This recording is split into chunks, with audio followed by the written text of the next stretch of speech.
Есүс Ирихог дайрч өнгөрөв. Харагтун Захчаа гэгч нэгэн хүн байв. Тэр нь татвар хураагчдын ахлагч бөгөөд баян хүн ажээ.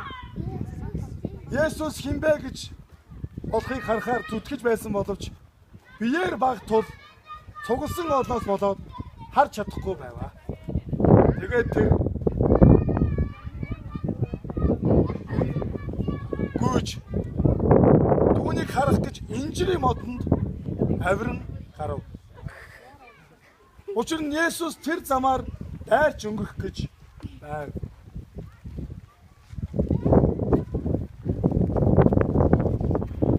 Есүс тэнд хурж ирээд дээш харж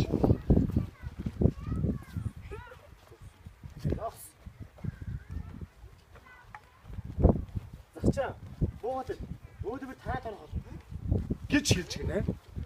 Тэр шалуухан бууж. Тэрээр шалуухан бууж түүнийг баяртайгаар хүлээн ав. Үүнийг харсан хүн бүхэн дургуутсаж Есүс нүгэлтний тонох гэж байна гэцгээж байлаа.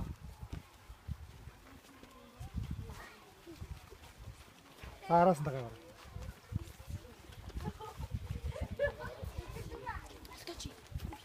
Ja, ist doch heute. Okay.